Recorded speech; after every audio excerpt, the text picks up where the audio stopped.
Hi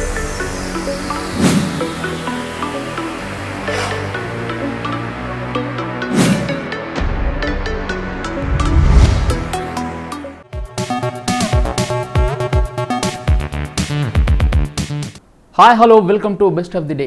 మరి ఈరోజు best of the డేలో కొత్త విశేషాలతో పాటు కొన్ని ఆసక్తికరమైన నిజాలు మరియు చరిత్రలో ఈరోజు జరిగిన ముఖ్య సంఘటనల గురించి తెలుసుకుందాం.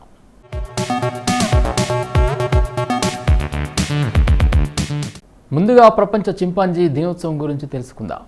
మనుషుల కంటే జంతువులు తెలివైనవని, ముఖ్యంగా కోతులు, చింపాంజీ, ఏనుగు వంటి జంతువులు మరింత తెలివైనవి తరచూ చెబుతుంటారు. కొన్ని సంఘటనలు పెద్దల మాటలను రుజువు చేస్తూ మనుషులకు మించి తెలివితేటలు చూపిస్తూ చకచకా పనులు చేస్తూ ఉంటాయి. కోతి, కుక్క వంటి జంతువులు ఈ విషయాన్ని తమ అధ్యయనంలో రుజువు అయిందని శాస్త్రవేత్తలు చెబుతున్నారు. ఇటీవల పరిశోధకులు చేసిన అధ్యయనంలో చింపాంజీలు తమ శరీరానికి అయ్యే గాయాలను నయం చేసుకోవడానికి అడవిలో దొరికే వివిధ ఔషధ మొక్కలను ఉపయోగించాయని వెల్లడించారు. ఇటీవల బ్రిటన్లోని ఆక్స్ఫర్డ్ విశ్వవిద్యాలయం పరిశోధకులు ఉగాండాలోని బుడొంగో సెంట్రల్ ఫారెస్ట్ రిజర్వ్లో ఉన్న చింపాంజీలపై అధ్యయనం చేశారు.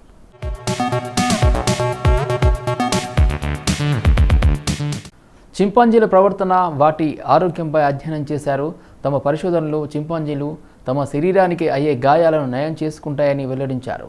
తమకు ఏదైనా శారీరక ఇబ్బంది ఏర్పడితే వెంటనే వ్యాధిని నయం చేసుకోవడానికి చింపాంజీలు ఔషధ మొక్కలను వెతికి తింటాయని చెప్పారు. అయితే ఇలా యాదృచ్ఛికంగా మెడిసిన్ ఆకులు తింటాయా లేక అవి వ్యాధులను నయం చేస్తాయని తెలిసే ఉద్దేశపూర్వకంగా తింటున్నాయా అనే విషయం పూర్తిగా తెలియాల్సి ఉందని చెబుతున్నారు పరిశోధకులు.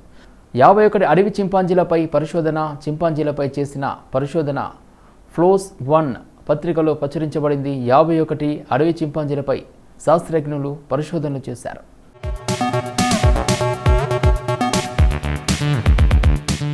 ఇలా అధ్యయనం చేస్తున్న సమయంలో ఒక మగ చింపాంజీ తన చేతికి అయిన గాయాన్ని నయం చేసుకోవడానికి ఫెర్న్ ఆకులను వెతికి మరీ ఉపయోగించినట్లు చెప్పారు.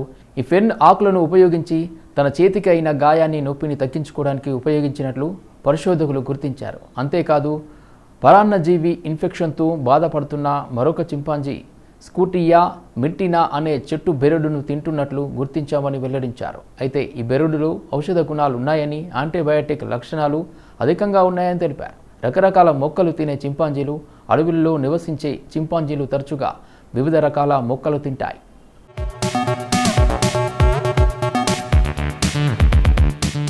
చింపాంజీలు తినే చెట్లు, మొక్కలు ఆహారంలో భాగంగా పరిగణించబడవు. అయితే కొన్ని మొక్కలు ఔషధ గుణాలు కలిగి వివిధ గాయాలను తగ్గించవచ్చు అని అంటున్నారు. ముఖ్యంగా చింపాంజీలు ఉన్న అడవుల్లోని 88% మొక్కలు బ్యాక్టీరియా వ్యాప్తిని నిరోధించే గుణాలు కలిగి ఉంటాయి. 33% మొక్కలు మంటను తగ్గించే లక్షణాలు కలిగి ఉంటాయని వెల్లడించారు. చింపాంజీ హోమినిడే కుటుంబానికి చెందిన జంతువు. నిటారుగా నిలబడక చేతులను కూడా నడవడానికి ఉపయోగిస్తుంది. చింపాంజీ అనే పదాన్ని 2 వేరువేరు కోతి జాతుల జంతువులకు వాడుతారు. వీటిల్లో ఒకటి పశ్చిమ ఆఫ్రికా, మధ్య ఆఫ్రికా ప్రాంతాల్లో నివసించేది. శాస్త్రీయంగా పాంథ్రోగ్లోటిస్ అని అంటారు. 2వ జాతి చింపాంజీలు కాంగో పరిసర ప్రాంతాల్లో ఉంటాయి.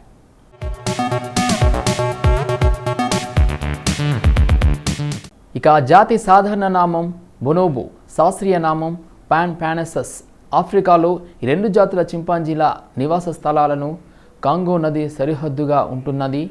చింపాంజీలు, గొరిల్లాలు, ఒరాంగుటాన్లు, అదేవిధంగా మానవులు, వీరంతా హోమినిడే అనే జీవ కుటుంబానికి చెందిన జంతువులు. వీటిలో పైన చెప్పిన 2 చింపాంజీ జాతులు మానవ జాతికి అతి దగ్గరగా ఉండే జంతుజాలం.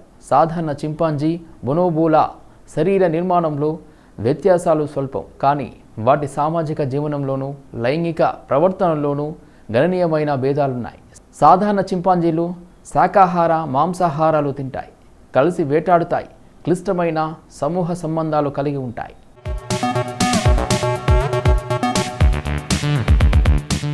బొనోబోలు అధికంగా ఫలభక్షణ చేస్తాయి. వీటి సమూహాలలో నాయకత్వం పోరు ఉండదు.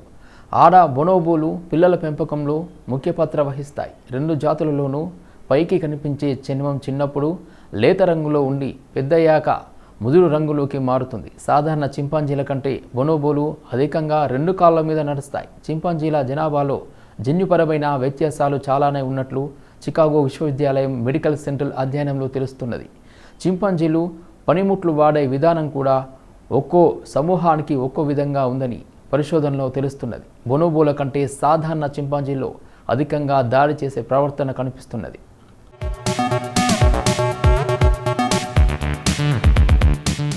ఇప్పటి వరకు ప్రపంచ చింపాంజీ దినోత్సవం గురించి మనం తెలుసుకుని కొన్ని ఆసక్తికరమైన నిజాలు తెలుసుకున్నాం కదా.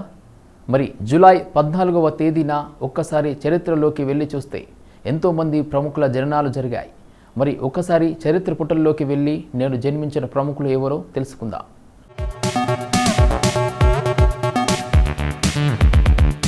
శరత్ కుమార్ రామనాథన్ భారతీయ నటుడు, రాజకీయ నాయకుడు, విలేకరి, బాడీ బిల్డర్, దక్షిణ భారత నటీనటుల సంఘానికి మాజీ అధ్యక్షుడు. తమిళం, మలయాళం, తెలుగు, కన్నడ భాషల్లో కలిసి 130కి పైగా సినిమాల్లో నటించాడు. ఇతనికి అన్ని దక్షిణ భారతీయ భాషలే కాక రష్యన్ భాష కూడా తెలుసు. 1986లో సమాజంలోని స్త్రీ అనే తెలుగు సినిమాలతో శరత్ కుమార్ సినిమా కెరీర్ ప్రారంభమైంది.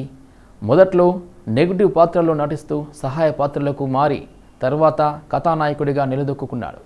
తమిళ సినిమా పరిశ్రమలో ఇతన్ని సుప్రీం స్టార్ అని వ్యవహరిస్తారు. శరత్ కుమార్ రామనాథన్ 1954 జూలై 14న ఢిల్లీలో జన్మించారు.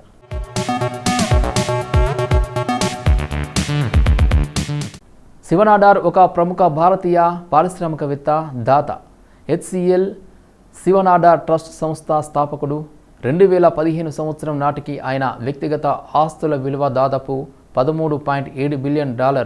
శివనాడార్ 1970వ దశకంలో HCLను కంప్యూటర్ హార్డ్వేర్ సంస్థగా ప్రారంభించి తర్వాత దాన్ని క్రమంగా 30 సంవత్సరాల్లో పూర్తిస్థాయి ఐటీ సంస్థగా అభివృద్ధి చేశారు.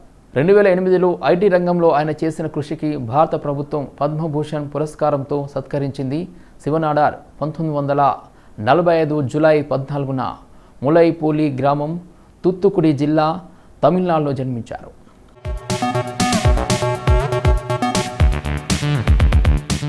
గీతా కాదంబి ఒక భారతీయ చలనచిత్ర నటి.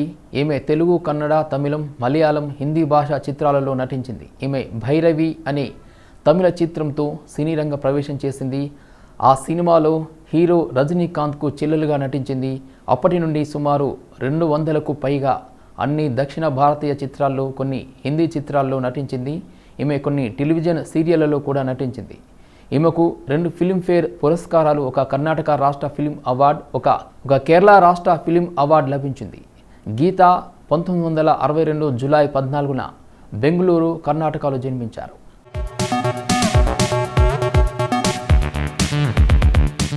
తనికెళ్ల భరణి రంగస్థల సినిమా రచయిత, నటుడు, తెలుగు భాషాభిమాని. భరణి స్వస్థలం పశ్చిమ గోదావరి జిల్లా పోడూరు మండలంలోని జగన్నాథపురం. తెలుగు సినిమాలో హాస్య ప్రధాన పాత్రలు అనేకం పోషించాడు. ఇతను సకల కళాకోవిదుడు. ఇతనికి దర్శకుడు వంశీ మిత్రుడు. వంశీ దర్శకత్వంలో వచ్చిన శ్రీ కనక మహాలక్ష్మి రికార్డింగ్ డ్యాన్స్ ట్రూప్ సినిమాకు మంచి సంభాషణలు అందివ్వడమే కాక మంచి పాత్రలను కూడా పోషించాడు. ఇప్పటిదాకా దాదాపు 320 సినిమాలలో నటించాడు. తనికెళ్ల భరణికి వరంగల్ SR యూనివర్సిటీ 2024 జూలై 25న గౌరవ డాక్టరేట్ను ప్రకటించింది. తనికెళ్ల భరణి జూలై 14, 1956న సికింద్రాబాద్లో జన్మించారు.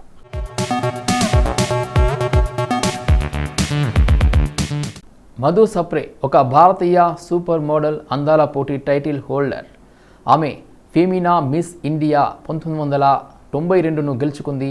మధుశ్రీ సప్రే 1971 జూలై 14న నాగపూర్లో జన్మించారు. 1990లో మధు సప్రే ఒక అథ్లెట్. ఆమె చాలా చిన్న వయసులో మోడలింగ్ కెరీర్ ఎంచుకొని ప్రసిద్ధి చెందింది. మిస్ ఇండియాగా ఆమె 1992 మిస్ యూనివర్స్ పోటీలో భారతదేశానికి ప్రాతినిధ్యం వహించింది. అక్కడ ఆమె 2వ రన్నరప్గా నిలిచింది. ఆమె 2003 చిత్రం బూమ్లో కూడా నటించింది. సూపర్ మోడల్ మిలింద్ సోమన్తో కలిసి ఆమె టాప్ షూట్ కోసం ఒక ప్రింట్ ప్రకటనలో నగ్నంగా ఫోజులిచ్చి వివాదాల్లో చిక్కుకుంది.